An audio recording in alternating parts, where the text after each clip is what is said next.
All right, guys, welcome back to the channel. Today, we've got some more news to talk about for Hogwarts Legacy, as we do have some leaked information that was just revealed to the public, and it is pretty wild. So if you guys are looking to not get any spoilers for the game, be on the lookout. Mute all the keywords you got to mute, because all of the leaked information is going to be in full force over the next few weeks until the game releases in early access. I will be covering the fact that the game leaked, and I'll be talking about how it happened, but I will not be covering any of the spoilers that are in the leaks. Obviously, if you want a completely fresh playthrough without any details that were outside of the gameplay reveals or the videos that we've gotten from Hogwarts Legacy's Twitter account, then I would not recommend watching that section of the video. I will, however, be talking about some of the details, like a bit of general knowledge regarding how long the game is and basic details like that. Take a look at the video chapters to watch the parts that you guys would like to watch. Next up, the Hogwarts Legacy Twitter account revealed some information regarding Professor Fig in the form of a character card. And last but not least, I'm going to talk about some other updates regarding the game, when we're going to get a new trailer for Hogwarts Legacy, as we do know that there's one coming, especially considering we got a bunch of footage previously from the Twitter account that showed off some new gameplay that we have not seen before in a trailer. So we're going to go over all of that, as well as what you should do to prepare before the game releases in early access on February 7th and the full release on February 10th. So get ready for that. Also, guys, don't forget to enter the 100k subscriber giveaway. The details will be later on in the video. Best of luck, and let's go ahead and get started with the first topic of the day, and that is the new Professor Fig character card that has been revealed. So earlier yesterday, the Hogwarts Legacy Twitter account posted, "Professor Fig knows more about magic than a wizard or witch might think," to which they showcased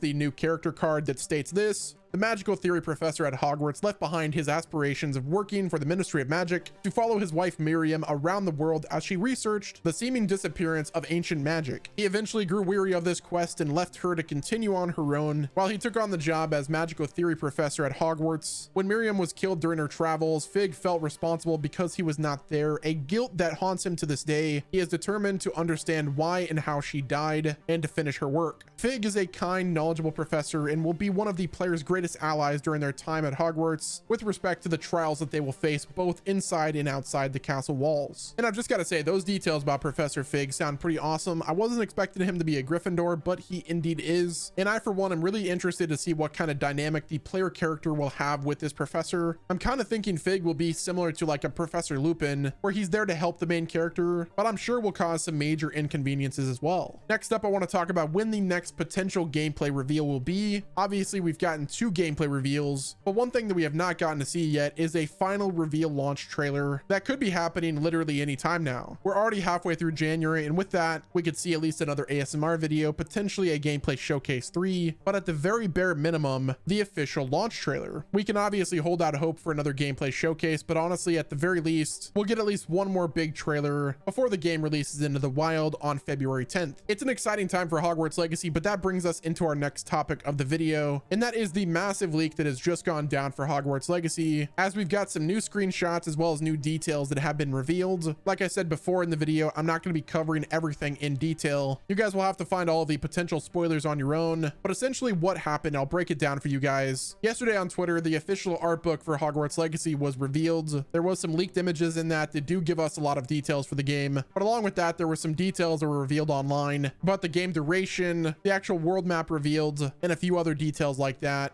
seems semi-credible, but it should be treated as a rumor until it's officially confirmed with concrete evidence like gameplay or screenshots, and not a bullet point list on Reddit that could easily be faked. Now, one last spoiler warning for those of you that don't want any information about the game. Some of the supposed stuff that leaked on Reddit from people that say that they have the game in their hands currently are the game duration being potentially 35 hours long, with a 70-hour with side quest and 100% of the game to be completed. Next up, there are puzzles in the game, and apparently there's over 100 puzzles of a certain type. Like I said, I'm not going to talk about the name because that right there is kind of a spoiler in its own, but the puzzles are solved in a variety of ways and cover almost all of the magic the player has learned. Another detail that they say that I guess we can kind of call them out on whenever the game releases, but it says players can fly near and above Hogwarts Castle but cannot ride a broomstick or mount into Hogsmeade. Another detail is there is a ton of side missions in the game, so I guess take that as you will. Another bullet point states, looking back at the first game preview in September 2020, apparently 90% of the stuff in it was cut or redone. And then they said that the map was nearly cut by a quarter during the development process, but I'm sure they did that to kind of focus on the details that mattered the most and fine-tune the things that really need to be fine-tuned on. They said that the PlayStation platform exclusive mission is really quite interesting, and if you have the conditions, it is recommended to get the PS5 version. The PlayStation platform exclusive for a year is also served. Furthermore, with the side missions, they said side quests in the game are rich, and it's recommended to complete as many side quests as possible before advancing the main story. Now, that's everything that I'm personally comfortable talking about in this video. If you guys would like to see the full details of this leak, then you guys will have to find it online. But as I stated, this information could be completely fake. Some of these statements are so obvious that they shouldn't really even be considered a leak. Like, yo, there's a lot of side quests. Like, that's not really a good leak. However, what this does help with is misdirection. They put in some facts about the game that are obvious to make the rest of the bullet points more compelling and seem like they're more legitimate. Now, next up on Twitter, there was actually another big leak for the game, and that is in the form of the art book that revealed a ton of new details about Hogwarts Legacy. There's even a leaked screenshot of the actual menu that showcases the player character as well as the other options for customization. Now, I won't be talking about that in detail. You guys will have to go look that up yourself. But this art book is so compelling, like it's almost impossible that somebody can fake this. Like, this is genuinely art book material. The photograph was high quality enough for me to believe it. So yeah, needless to say, there's a ton of leaks and rumors going around for Hogwarts Legacy. And if you want to avoid them, what I would recommend is this. Try to stay off as many social media platforms as possible. Mute keywords on Twitter. You can actually mute like Hogwarts Legacy and all of the other keywords to essentially make it so everything is just disappeared. I wouldn't do as many Google searches for Hogwarts Legacy. I would also watch what Reddits you go to. If they're unmoderated and they don't have the spoiler tag, then be careful with that as well. And just generally, it's time to be a hermit for the next few weeks until this game is in your hands. Maybe we can get lucky and somebody makes a Chrome extension that hides all of the potential spoilers before the game releases. That's kind of the biggest thing for me. Like, I am so into Hogwarts Legacy. I'm ready for this game to come out, and I've got a community that supports me and watches my content, and they're constantly talking about Hogwarts Legacy leaks and stuff. Like, actually, funny enough, my Discord actually told me about the leaks, and that's how I found out. So just be careful. My Discord moderators are ready to bite the bullet and just consume leaks for themselves to make sure that people don't get leaked in my Discord. So just be careful. That's all I'm saying. And as the wise Hagrid once said, there's a storm coming, Harry. We all best be ready when she does. Next up, let's talk about some things that you can do to prepare yourself for Hogwarts Legacy whenever it releases next month. First and foremost, I would say you're going to need to do a little bit of soul searching to figure out what character you want to play in your first playthrough of Hogwarts Legacy. Maybe start another Wizarding World account or just go to like another quiz to make sure you're joining the house that you really want to play as in your first playthrough. Furthermore, if you have not already created a Wizarding World account and taken the test, you can link the Hogwarts Legacy account with your Wizarding World account. You can carry over the house you were sorted into as well as your wand. Now, you're not able to carry over your Patronus, as those will not be carried over. So once you've linked all of your accounts and you've prepared to play Hogwarts Legacy, there's a couple of things that you can do. First and foremost, make sure your schedule is cleared to play the game whenever it's out. I'd recommend watching all of the movies again so that whenever you start playing Hogwarts Legacy, you don't miss all of the details that Avalanche Software added to the game. Now, there's still time where if you'd like to start reading the books, you can do that as well. But if you don't have time to sit down and read, I recommend just listening to them on Audible. Jim Dale does such an incredible job, but if you've already listened to his multiple times, maybe give the Stephen Fry version a try. And last but not least, just avoid as many spoilers as possible. This game is a once in a generation type game, and with all of the hard work and love that the developers have put into this game, it's something that's truly going to be remarkable, I believe. And I personally would not want you guys to get spoiled, so just prepare and best of luck. Next up, I want to talk about potential DLC or expansions for Hogwarts Legacy. Obviously, we know that there's going to be a ton of content in this game, especially if everything the developers have shown off comes to fruition. And if that's the case, then where does that leave us with future DLC? With this game being one of the biggest games of 2023 already and the game isn't even out yet, if those sales continue, then I have no doubt in my mind that Warner Brothers will greenlight a future expansion for Hogwarts Legacy, which I truly believe that it really depends on how well the game does in terms of sales, but also how well the game is received. With Harry Potter being one of the biggest IPs in the world, the hype is going to be real and the sales will be insane, but whether or not the game actually works at launch is also another factor you have to keep in mind. If everything goes well, they've already probably planned out a DLC for 6 to 8 months or even a year plus after the game releases. Honestly, I want as much content out of Hogwarts Legacy as possible before Warner Brothers decides to greenlight another game. And I would also be fine if the game is so good where they just continue updating it and giving us more Vivariums as well as more Fantastic Beasts for us to go out and tame. And if both the game runs and the DLC releases, then I really hope the publisher greenlights another game. I think the Hogwarts Legacy name is incredible, and if done well, I would love to see that franchise and that title continue on past the first game. But yeah, guys, that is going to wrap it up with this video. Let me know what your thoughts are in the comment section. Do me a favor, like the video, subscribe to the channel with your notifications turned on, and also let me know down below what your thoughts are on Hogwarts Legacy. Do you think that there's going to be any DLC, and what measures are you going to be taking to avoid spoilers for Hogwarts Legacy? Comment below and help out your fellow Witcher wizard. Also, guys, don't forget to enter the 100,000 subscriber giveaway. I have the full details in the pinned comment, but basically all you have to do is subscribe to the channel, comment your Twitter handle or other platform, and send me proof that you're subscribed to my Twitter or my Discord. All of the links are in the description. And until next time, this has been Wes, and I will talk to you guys in the next video.